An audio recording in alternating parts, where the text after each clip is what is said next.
Hey family, welcome back to Pearl Talks. I'm your host Shay, and as always, this is the space where we keep it real, faith-filled, and unfiltered. Now, let's be honest.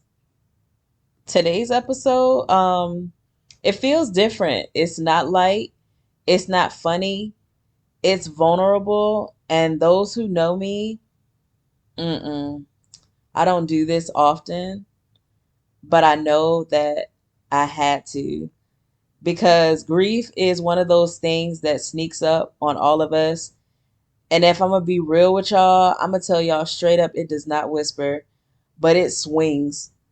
And when it swung on me, I found myself in the fight of my life. And that's what I want to share with you on today.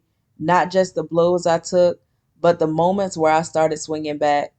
So before we step into the ring together, y'all already know the vibes. Run my theme song.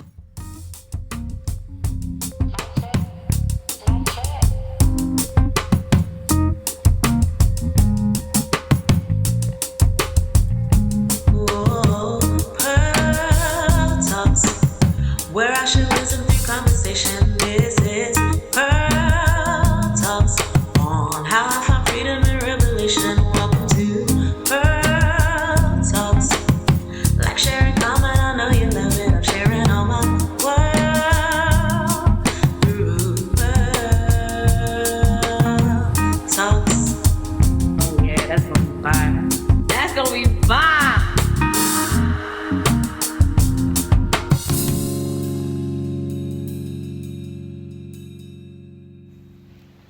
All right, y'all. Round one, when grief swung first.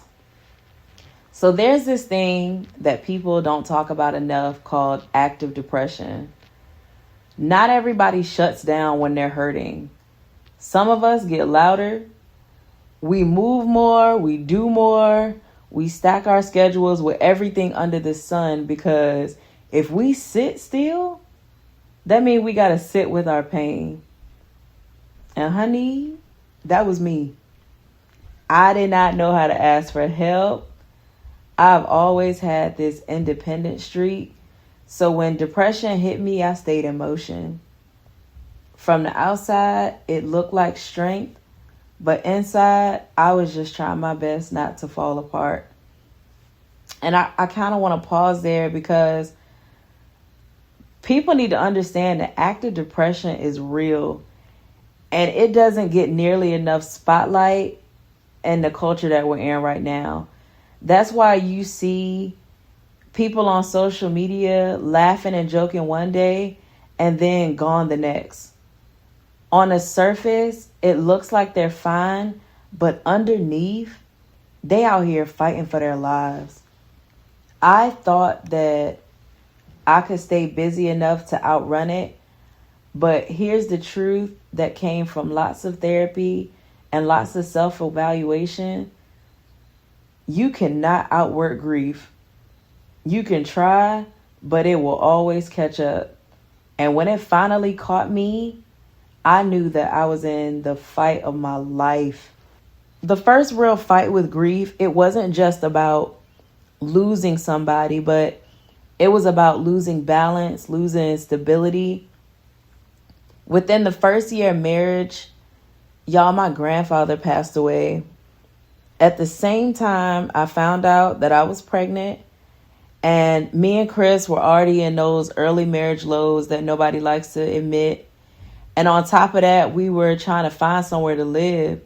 So imagine that, grieving a man who meant so much to me, carrying new life inside of me, and trying to hold together a marriage that felt like it was unraveling. That was grief in the ring with me. And when I tell y'all, it had me on the ropes. It had me on the ropes. My grandfather, Peony, oh my God, he was the strongest man I knew. And his death rocked me to my core. We were incredibly close. He was always a straight shooter. And I'm his mini-me.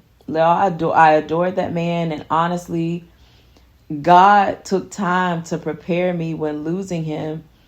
And I say that because 3 months before 3 months before he was officially diagnosed with cancer, I had a week-long dream, and every night for 7 days straight, I woke up crying.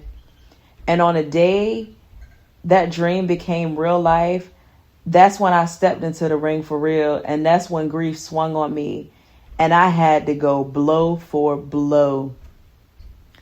But in his final days, he promised me that he would be there even if I couldn't see him. And let me tell you, my boy kept his promise. 3 years after he passed, I was scrolling Facebook memories with 2-year-old Alana beside me. She sees a picture of him and immediately she lights up like she's known him all her life. Mind you, he passed in March and she was born that November. And if y'all know Alana J, even from birth, sis has never lit up for anybody outside of her circle. So, of course, I start quizzing her on nicknames and I ask, so what does this man call you? Without hesitation, she responds, Schmook, and burst out laughing, y'all.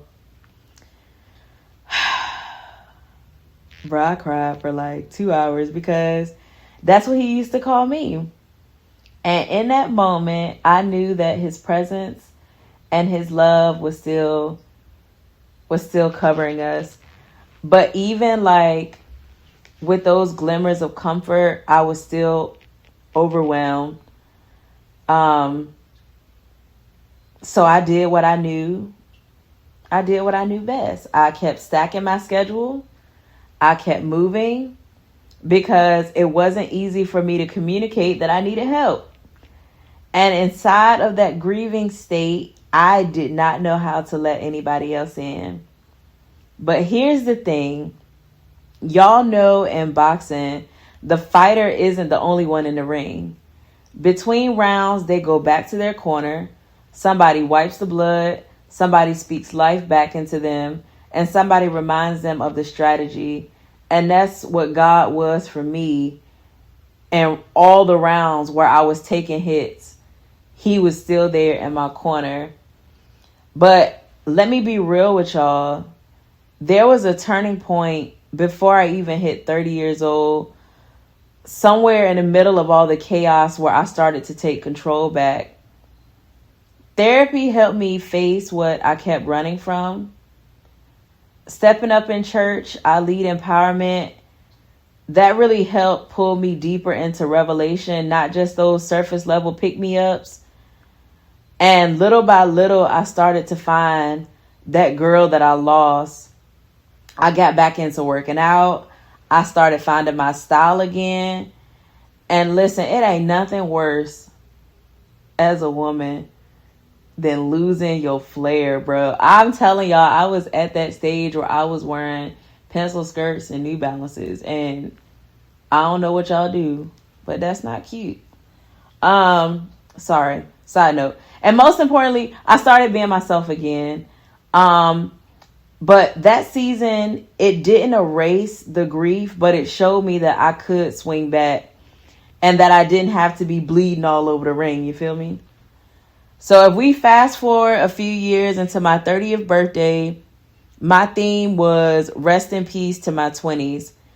And listen, this was not just a cute Instagram moment. This was real. My 30th birthday was the day I buried the version of myself who was always shrinking. I buried the girl who thought that she had to carry everything by herself. And I buried the one who let grief keep swinging without ever throwing hands back. On my 30th, I decided that I was going to live for myself, and that was not in a selfish way, but in a way that said, if grief is coming for me, best believe I'm coming for it. And the truth is, the only reason I'm still standing is because my hands aren't empty. I got God, I got my sword, and I'm ready for war.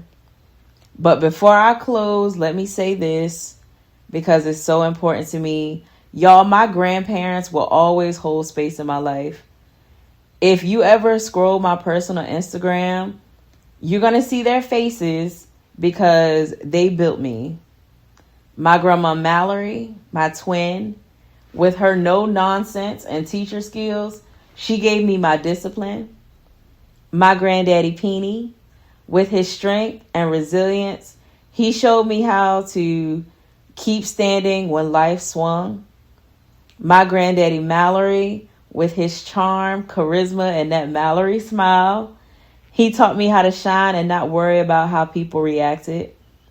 And my grandma Gracie, y'all, my last living grandparent, 84 years old and still fly, she gave me grace, love, and style. Those four people, they are my rocks. Their legacy is the reason I can sit here and tell you, if grief got hands, so do I. All right. I know this episode may have been heavy, but don't worry, because next week, we flipping the energy. My boy John Trail is coming up here, y'all, and he is taking the mic and hosting an episode we probably are not going to have any business recording. And the title says it all. This might get us canceled. The anonymous question box is open until the 24th, so go ahead and drop your questions. And then join us on the 30th for the most unhinged, funniest, and probably realest episode yet. So don't just sit on this one. Share it. Tag a friend. Let somebody know Pearl Talks is not just about pain, but it's about joy, laughter, faith, and the fight to live again. Until next time, keep standing, keep swinging, and keep your faith strong. I'm out.